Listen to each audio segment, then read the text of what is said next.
वो लाइन तो आपने सुनी ही होगी ना, अकियो हरियाणा है प्रधान उरे कुछ भी हो उसके है। तो ऐसा ही कुछ हुआ है दादरी जिले में। जीमनवार की इन तस्वीरों को देखिए जो दादरी जिले के चरखी गांव की है। और जीमनवार लगी है काज के नाम पर, लेकिन इसमें एक झोल है क्योंकि ये किसी इंसान का काज नहीं बल्कि एक भैंस का काज है। जी हाँ, एकदम सही सुना आपने। गांव चरखी निवासी किसान सुखवीर ने अपनी भैंस के मरने पर उसका काज करते हुए पूरे गांव को जिमाने का काम किया, क्योंकि उनको उनकी भैंस बहुत प्यारी थी और वो 24 बार उनके घर भी आई और 24 बार उसने हमेशा पार्टी को ही जन्म दिया। इसके साथ ही किसान सुखवीर का कहना है कि उनकी भैंस एक भी दिन नाटी तक नहीं। सुखवीर है जी, गांव चरखी जी। क्या कार्यक्रम किया आज? खेती बाड़ी वो काज करे जी भैंस का। क्यों जी? हमारा घनी खुशी थी जी। किस बात की? 24 बार ब्याई जी या 24 कटिया दी और उन कटिया दी, सारी कटिया दी। एक बार नाटी नहीं है हमारा एक दिन भी। आजकल गांव में तो इंसान के काज के लिए भी मनाही की जा रही है कि लगभग ऐसा खर्चा ना हो, फिजूल खर्चा मानते हैं। उसके बाद भी आप एक जानवर का काज कर रहे हैं। फजूल खर्चा नहीं करे जी, हमने जायज खर्चा करे जी। हमारे इस बहन ने धन इतना दे दिया, सारो सब कुछ इस भैंस ने दिया जी। इस भैंस की पैदावार से हमारा आगे बढ़िया है जी। इसके अलावा कोई और आपके पास रोजगार है? जमीन जायदाद या सिर्फ जमीन है जी, खेती करा। हाँ, रिशाल सिंह हमारा पिता का नाम है जी। हैं और खेती बाड़ी करते हैं जी। कोई हमारा नौकरी पेशा नहीं है, खाली है पैदावार भैंसा की। तो भैंस से जो कटड़ियाँ पैदा हुई वो भी आप रखते हो या उनको बेच के? कोई एक आधी जी बेच दी ना, बाकी खड़ी हुआ खड़ने हुआ गांव में हाजिर है जी।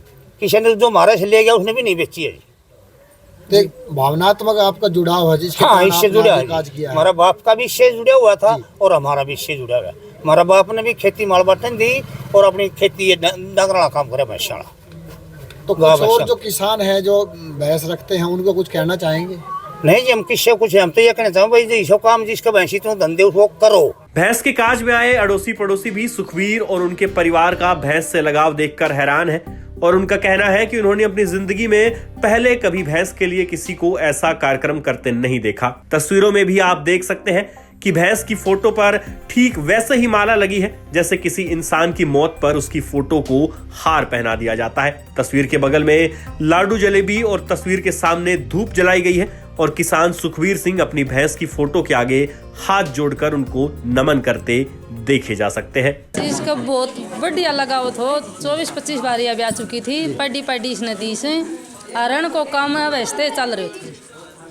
मतलब खेती बाड़ी करते हो ये जानवर पालते हैं? हाँ, बस जी। मैं तो बहुत खुश हूँ कि मतलब वो भैंस भी भाग्यशाली है जो इनके घर में पैदा हुई है।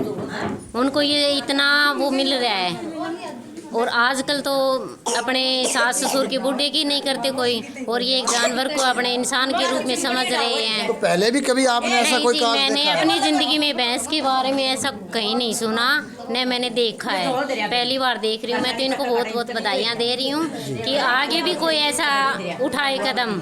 भैंस के मरने पर हुए इस कार्यक्रम ने एक बार फिर इस बात को साबित कर दिया है कि हरियाणा वालों का भैंसों के प्रति कितना लगाव है और यहाँ के किसानों और पशु प्रेम की चर्चा पूरे देश में टॉप पर क्यों होती है। दादरी से हरियाणा तक के लिए प्रदीप शाहू की रिपोर्ट।